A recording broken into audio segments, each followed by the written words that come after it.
በመጀመሪያ ቅድም እንዳልኩት በዚህ መልክ መምጣቱ ልናመሰግን ይገባል። ለወደፊቱም እንደዚህ ያደርጉት። ግልጽ በሆነ መልኩ ኦፊሻል ቪዚት በሚኖርበት ጊዜ ስለምን እንደተወያያችሁ ፕሬስ የጋራ መግለጫ ስጡ።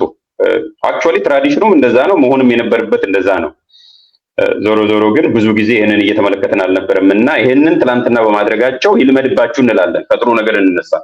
ሁለተኛ ጠቅላይ ሚኒስትሩ የኢትዮጵያን ታላቅነት የማደግ ተስፋና ወዘተረፈ ሃይላይት አድርጓል። ስለዚህ እሱም ትክክል ነው። እንደ አንድ ሀገር መሪ ስለ ሀገር መቀጨጭ፣ ስለ ሀገር ኋላቀርነት፣ ስለ ሀገር ለማኝነት፣ ስለ ሀገር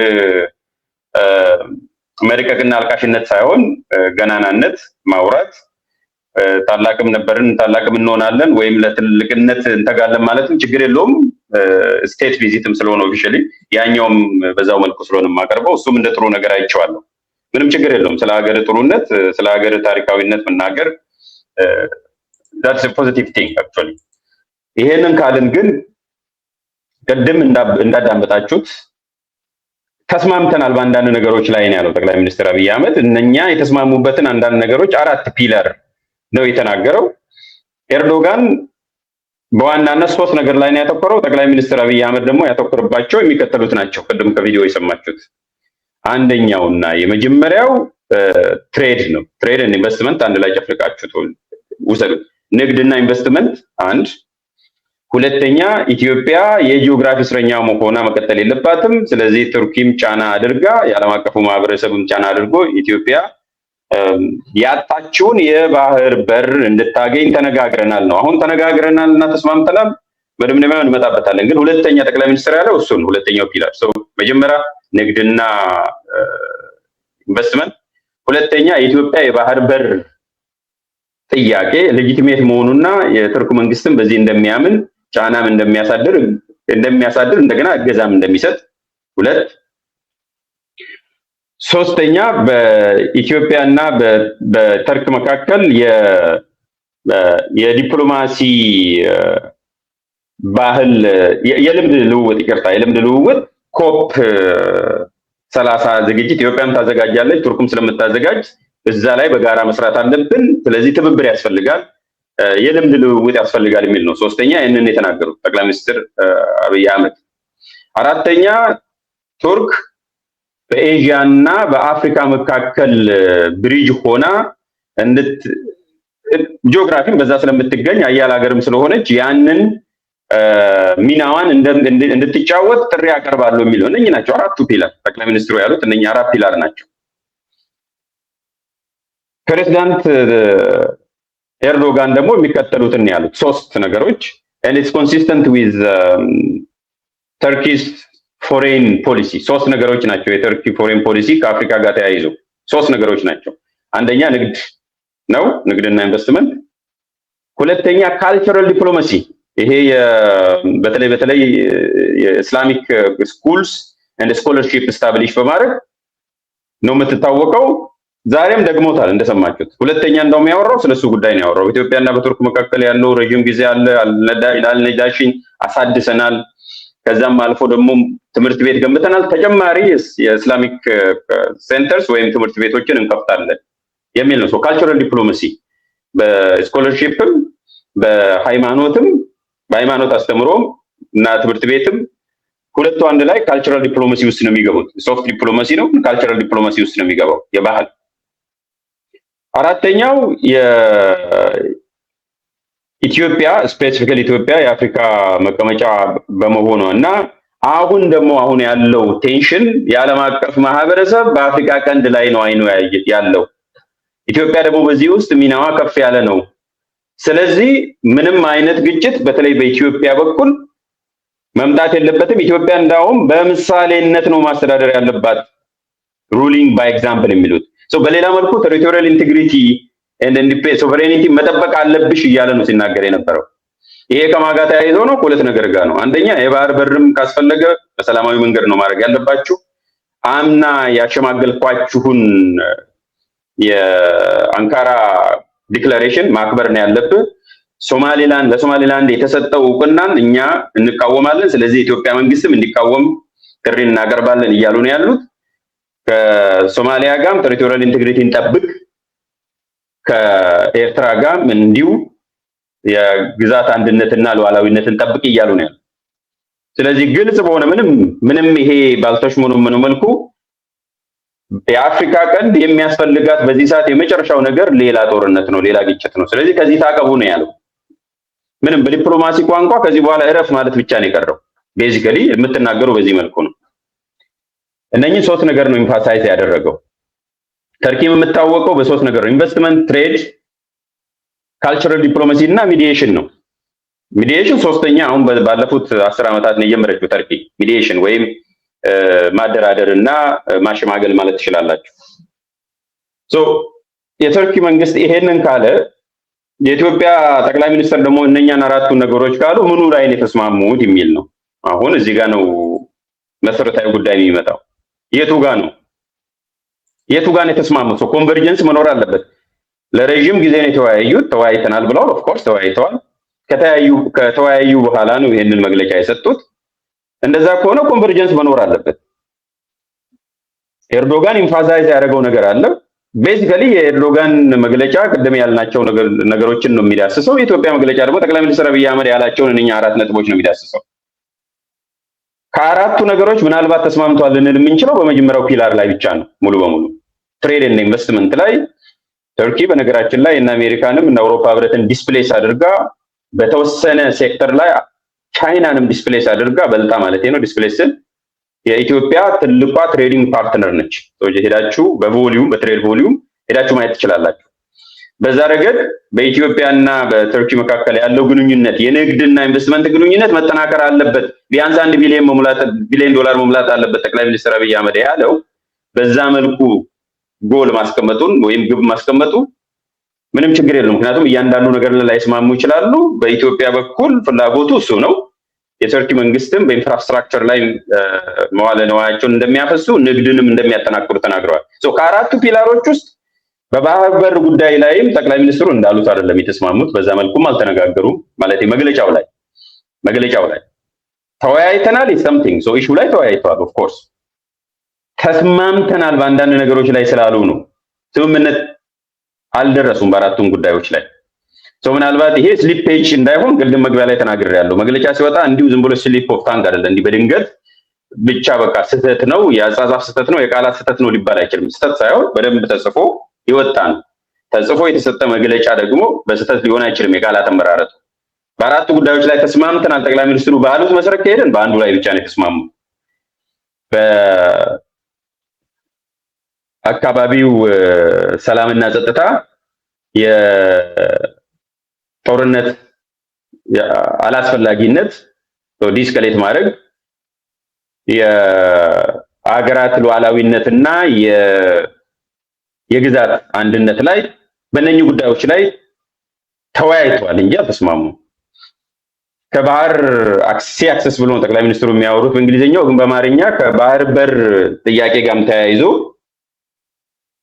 በዛ መልኩ እኛ በምንፈልገው ጠቅላይ ሚኒስትሩ ባስቀመጡት መልኩ አይደለም የቱርክ መንግስት ያስቀምጠው። ቅድም እንዳዳመጣችሁት ሌላ ነው ያለው። ስፒኒንግም አይደለም ይሄ ጉዳዩ፣ ስፒን እያደረጉም አይደለም። አሁን የሆነ ዝም ብሎ አንድ ጽንሰ ሀሳብ ኖሮ በተለያየ መልኩም አይደለም። ቤዚካሊ ተወያይተዋል በሁሉም ጉዳዮች ላይ፣ ግን አልተስማሙም። የተስማሙት አንድ ነገር ላይ ነው። የመጀመሪያው እውነትም ስለሆነ በቱርክና በኢትዮጵያ መካከል ያለው የንግድ እና የኢንቨስትመንት ግንኙነት ጠንካራ ነው፣ መጠናከር ምን ያለበት። ተመሳሳይ ውይይት፣ ነገር ግን የተለያየ መግለጫ ነው ትናንትና እየሰማ ነው። ሌላው ከዚህ ሳንወጣ ያው ትናንትና ዛሬ ስለገባ ትናንት ማታ ነው ዛሬ ስለገባ ጾም የረመዳን ጾም እንኳን አደረሳችሁ። በነገራችን ላይ እግረ መንገዱ የኦርቶዶክስ ክርስቲያን ጾምም ትናንትና ወዲያን የገባው እሑድ ዕለት ሰኞ ነው የገባው። የሙስሊም ወንድሞቻችንና እህቶቻችን ደግሞ ትናንትና ገብቷል። አምናም እንዲሁ ኮንቨርጅ አድርጎ እንደውም ተመሳሳይ ቀን ላይ ነው የገባው። ስለዚህ እንኳን አደረሳችሁ እግረ መንገዱን። የቱርክ ጠቅላይ ሚኒስትርም ፕሬዚዳንትም ይህንን ነገር እንኳን አደረሳችሁ ብለዋል ኢትዮጵያን ሙስሊሞች። የካልቸራል ዲፕሎማሲ በተለይ ከእስልምና ጋር ተያይዞ በደንብ ነው ስትረስ ያደረጉት። መውጫ ላይም ያንን የተናገሩት የመሀል ላይም እንደ አንድ ትልቅ ነገር በኢትዮጵያና በቱርክ ግንኙነት ላይ ይሄ የእስልምናን ታሪክ እንዲሁም ደግሞ ትምህርት ቤቶች አስተምሮ ስኮለርሺፕም የበለጠ ስኮለርሺፕም እንደሚሰጡ እንደገና ደግሞ ሌሎች ትምህርት ቤቶችም እንደሚከፈቱና ከዚህ በፊትም ማሳደሳቸውን ነው ያወሩት ጠቅላይ ሚኒስትር። ስለዚህ ጉዳይ አላወሩም። እሱ ላይ ተስማምቶ ሊሆን ይችላል፣ ምንም ችግር የለውም። ነገር ግን የኢትዮጵያ ጠቅላይ ሚኒስትር ባወራቸው 4 ነጥቦችና የቱርኩ ፕሬዚዳንት ባወራው ነጥቦች ላይ እንደዚህ ኮንቨርጀንስ ከፈለግን ማለት ነው ጎን ለጎን አስቀምጠን በአንዱ ጉዳይ ላይ ነው እንጂ በሌሎቹ ጉዳይ ላይ አልተስማሙም። ተወያዩ እንጂ ተወያይተናል፣ አንድ ነገር ነው።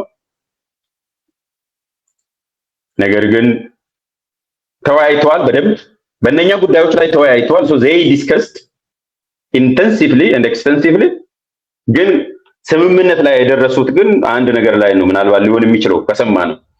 ስለዚህ ጠቅላይ ሚኒስትሩ ፕሬዘንት ያደረገበት መንገድ አንዳንድ ጉዳዮች ላይ ተስማምተናል ያሉት የትኛዎቹ ጉዳዮች ላይ እንደሆኑ አናውቅም። ምናልባት እኛን ፈልገን የምናገኘው ቅድምም ያንኑ ነው ፈልገን ለማግኘት ጥረት እናደርግ የነበረው። ከዚህ ርዕሰ ጉዳይ ከመውጣታችን በፊት በድጋሚ እንኳን ደህና መጣችሁ እያወራን ያለ ነው የኢትዮ ቱርክ ዲፕሎማሲ ተመሳሳይ ስብሰባ የተለያየ መግለጫ የሚል ርዕስ ላይ ነው የመጀመሪያው ላይ። ቀጥሎ ሳይመክሩ ምክክር የሚልና የዓለም አቀፉ ማህበረሰብ ስለ ጦርነት ዋዜማ የሚለው ላይ እንሄድበታለን። እንኳን ደህና መጣችሁ ዘግይታችሁ የመጣችሁት። በመጨረሻም ብር ነው የማደርገው ዲኮድ ባለኝ ሚጢጥዬ ትምህርት ዲኮድ አደርጋለሁ። ዲፕሎማቲክ ፕሮቶኮል የራሱ አለው፣ ንግግር የራሱ አላማ አለው። እንዴት ማንበብ ቢትዊን ዘ ላይን ማንበብ እንዳለበት በተለይ እንደዚህ ኦፊሻል ሲሆን ይታወቃል። አልተስማሙም ወይ ተስማምተዋል ወይ የሚለውን ነገር እንዴት ነው አፕሮች የማደርገው? ምናልባት ዘግይተህ ከገባ ቀደም ነገር ያለው in diplomacy everything happens for a reason and with an intent። ዝም ብሎ የሚሆን ነገር የለም። ጽሁፍም ንግግርም አቋቋም ሁሉ ሳይቀር ማለት ነው። እኔ ዲኮድ እያደረኩ ነው፣ ግን እመለስበታለሁ። እንደ ጥያቄ አይቼዋለሁ። በከፊል ግን ፍትህ የጻፈልህ እኔም በከፊል የምስማማበት ነው እና እሱን ይኸው ሁለት ነገሮችን እንደ ፓሲንግ ሪማርክ አስቀምጬ ልሂድ። ሪማይንድ ለማድረግም እዚህ ቤት ላላችሁ ሰዎች አንድ ሰውም አይ ዶንት ቲንክ ዩ አር ኦርዲናሪ ዩቲዩበር ብሎኛል። ምን እንደሆነ አላውቅም። ዞሮ ዞሮ እኔ በተቻለ መጠን ስለማወራው ነገር አንብቤ ወይም ተምሬ ነው የምመጣው። ዲፕሎማሲም የኔ ኤሪያ ነው። ሁለተኛ ማስተርስ የተማርኩት ዲፕሎማሲ ኤንድ ኢንተርናሽናል ሴኩሪቲ ነው። ፎር ዩር ኢንፎርሜሽን የማታውቁ ሰዎች ካሉ ከስኩል ኦፍ ዲፕሎማሲ ነው የተመረኩት። 2 ዓመት ተምሬ ሳወራ ዝም ብሎ በብራቫዶ ሳይሆን ባለችኝ መጠን ይሄ ማለት አውቃለሁ ማለት ሳይሆን ግን ትንሽም ቢሆን ለማንበብ እድል ስለሚሰጥ ያንን ነው እንደ እርሾ ተጠቅሜ እንደ እርሾ ስር ትንሽ እርሾ አለኝ። ያንን እርሾ ነው እያሰፋው ማነብበትና ከግንዛቤ ውስጥ አስገቡት። ፕራክቲስ አላረኩትም፣ ግን ትምህርቱን ተምሬዋለሁ። ሁለት ነገሮች ወደ እናንተ አምጥቼ ይሄንን ርዕስ እንዝጋው። አንደኛው የመኪና ስጦታ ነበረች ትላንትና። አንድ መኪና በቱርክ ሀገር የተመረተች መኪና ኤስዩቪ ለጠቅላይ ሚኒስትር አብይ አህመድ ስጦታ ተሰጥቷል። አንደኛው ጀስቸር ትላንትና የታየ ጉዳይ ነው። ይሄንን እንዴት ነው የምታዩት? ሚኒንጉ ራሱ ምንድነው? ጊፍትስ ኢን ዲፕሎማሲ ፍሮም ኤንሸንት ቱ ሞደርን ዴይ የሚል አንድ የኔ ሲኒየር አምና እሱ ላይ ነው ዲዘርቴሽኑን የፒኤችዲ ዲዘርቴሽኑን የሰራው። እንዳጋጣሚ ሳነብ ነበረ። ሰም ኦፍ ዘም ሲምቦሊክ ነው እንዲሁ። አንዳንዶቹ ሽንገላ ናቸው፣ ለሽንገላ የሚደረጉ አሉ። አንዳንዴ ደግሞ ጫና ለማሳደር የሚደረግ ነው። አንዳንዶቹ ደግሞ ክሎዝ ፍሬንድሺፕን ለማሳየት የምታደርገው ነው። ስጦታ ማለት ነው። ጊፍትስ ኢን ዲፕሎማሲ ትርጉም አላቸው። ዝም ብለህ አትሰጥም። ጊፍት እኔ ለአንድ ግለሰብ እንደምሰጠው አይደለም፣ ወይም እናንተ ጊፍት እንደምሰጡኝ አይደለም። ጊፍት ለካፍ ለቲክቶክ ነው፣ ወይም ሱፐር ቻት እንደምሰጡት አይደለም፣ ወይም ሱፐር ቻት ወይም ሱፐር ስቲከር እንደምሰጡት አይደለም።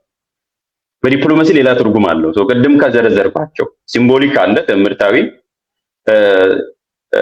ሽንገላ አለ፣ ጫና ለማሳደር ኤግዛክት ለማድረግ የሚደረጉ ነገሮች አሉ፣ ሳይኮሎጂካል ጫና ለማሳደር። ሌላው ግን ዋርምስ፣ ዲፕሎማቲክ ዋርምስ ማለት በጣም የተቀራረበ ግንኙነት በሁለት ሀገራት ወይም መሪዎች መካከል በጣም የቀረበ ግንኙነት ሲኖር ስጦታ ይሰጣል። ያንን ሪፍሌክት ለማድረግ it could be cultural ties, it could be personal relationship, or it could be a closer union.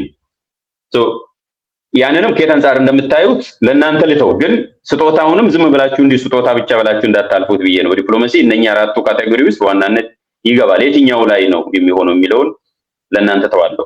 አንደኛው ኦብዘርቬሽን ይሄ ነው፣ ከመሄዳችን በፊት ማለት ነው። ወደ ሌላ ርዕስ ከመሄዳችን በፊት አንዱ ይሄ ነው። ሌላኛው ለምን አሁን የሚለውን ጥያቄ መጀመሪያ ላይ ማንሳት ያለብኝ ነው ብዬ ነው የተውኩት። ለምን አሁን በኢትዮጵያና በተርኪ መካከል የነበረው ትናንትና የነበረው ውይይትና ጋራ መግለጫ ለምን አሁን ኮኢንሲደንስ ነው ወይ? የረመዳንን ለብቻው ተውት። እሱ የረመዳን ወር ልክ ሊገባ ሲል ለምን መጡ? እሱን ተውት። ዝም ብሎ ከዲፕሎማሲ አንጻር ብቻ ፒውርሊ ይዩትና ለምን አሁን ማለት ትላንትና ለምን ሆነ? አንደኛው መልስ የሚሆነው በከፊል ቱ ቢ ፌር ጠቅላይ ሚኒስትር አብይ አህመድ እዛ በጂ7 ውይይት ላይ በሳውዝ አፍሪካ በነበረን ጊዜ ነው ግብዣ ያደረኩት ይላል ቪዲዮ ላይ መግቢያ ላይ። ኦኬ፣ ስለዚህ አመቺ ጊዜና ቀን ለሁለቱም የሚመች ለሁለቱም መንግስታት የሚመች ጊዜ እየፈለጉ ይሆናል። ምክንያቱም ዝም ብሎ በድንገት አይደለም፣ ፕሪፓሬሽን ያስፈልጋል። ቀድሞ የተያዘ ፕሮግራም መኖር የለበትም። እነኚህ ነገሮች ይኖራሉ። እንደዛ ነው የሚሰራው። በአንድ ቀንም ማለት ነገ ተነገ ወዲያ እመጣለሁ ብለን አትመጣም። ረጅም ጊዜ ነው የሚፈጀው። አንደኛው ይሄ ነው። ሌላኛው ግን ሰብስታንቲቭሊ በይዘት ደረጃ ስናይ ምን ተፈጥሮ ነው አሁን በአፍሪካ ቀንድና በኢትዮጵያ በኩል አካባቢ ምን ተፈጠረ? ምን ስለተፈጠረ ነው የዲፕሎማቲክ ኢንተርቬንሽን ያስፈልገው የሚለው ደግሞ ሌላኛው ዳይሜንሽን ነው። እሱ ምንድነው? በኢትዮጵያና በቀጠናው ማለትም በኤርትራ መካከል ከፍተኛ ቴንሽን አለ። በጣም ከፍተኛ ቴንሽን። ሳውዲ አረቢያ ባለፈው መጣለች። ዩኤኢም ባለፈው ከዩኤኢ ጋር ውይይት ነበረ። ኢትዮጵያ መንግስትም ሳውዲ አረቢያ ሄዶ ነበር። የሳውዲ ልዑል ወይም የውጭ ጉዳይ ሚኒስትር ባለፈው ሳምንት መጥቶ ነበረ። ሌሎች ሀገራትም ወደ ኤርትራም ወደ ኢትዮጵያም እየመጡ ነው ያሉት። ወደ ግብጽም ሄደዋል። በዋናነት ግን በኢትዮጵያና በኤርትራ መካከል ሸትል ዲፕሎማሲ ከጀርባ ሲደረግ ነበር። አሁን ግን ኦፊሻሊ እየመጡ ነው። ተርኪም ትላንትና በመጨረሻው ነጥብ ላይ እንደዛ ኢንፋሳይዝ አድርጋ የግዛት አንድነትና ሉዓላዊነት መከበር አለበት፣ ሌላ ጦርነት በታምር መጀመር የለበትም የሚለው ነገር በንግግሩ በመግለጫ ላይ ያያችሁት በዛ መልክ ኢንፋሳይዝ ተደርጎ በዛ መልክ ከዛ ሁሉ ውይይት ውስጥ በመግለጫ ውስጥ የወጣው ያለ ምክንያት አይደለም። ለምንድን ነው አሁን የሚለው ውይይቱ? ቅድም ያልኳችሁ የዝግጅት ለውይይት ዝግጅት እያደረጉ ቆይቶ ይሆናል። እሱ የፕሮሲጀራል አስፔክት ነው ማለት እንዴት ይዘጋጅ መቼ ይሁን የሚለው። በይዘት ደረጃ ግን ዲፕሎማቲክ ኢንተርቬንሽን ብዙ ጊዜ የሚደረገው የሸትል ዲፕሎማሲ እንደተጠበቀው ነው። የውጭ ጉዳይ ሚኒስትር ይላካል፣ ኢንቮይ ይላካል፣ ልዩ መልእክተኛ ይላካል። እሱ ሸትል ዲፕሎማሲ ነው። ኦፊሻሊ ደግሞ እንደዚህ ይደረጋል። ትናንትና እንዳያችሁ ለኔ ለምንድን ነው ቢባል በዋናነት ውጥረቱን ለማርገብና ዲስከሌት ለማድረግ ነው። ተርኪ ደግሞ የሚዲዬሽን ፓወርን ኤግዘርት እያደረገች ነው ላለፉት 10 ዓመታት። ድሮ አታሸማግልም ነበር፣ አሁን ግን ወደ ማሸማገሉ ሄዳለች። የተርኪ ሶስቱ የውጭ ጉዳይ ፒላር ቅድም እንደነገርኳችሁ ኢኮኖሚ ኤንድ ኢንቨስትመንት፣ ትሬድ ኤንድ ኢንቨስትመንት፣ ካልቸራል ዲፕሎማሲ ኤንድ ሚዲዬሽን ብያቸዋለሁ ቅድም ተሰማችሁ። እቺ ሶስተኛዋ ሚዲዬሽን ወይም ማሸማገል የቀጠናውን ቦስ በማደራደር እና በማሸማገል ስም ሶፍት ዲፕሎማሲን ካፒታልን ያከማቻሉ። በሌላ መልኩም ደግሞ የቀጠናው ቦስ ይሆናሉ። ይሄ ሚድል ፓወር የምንላቸው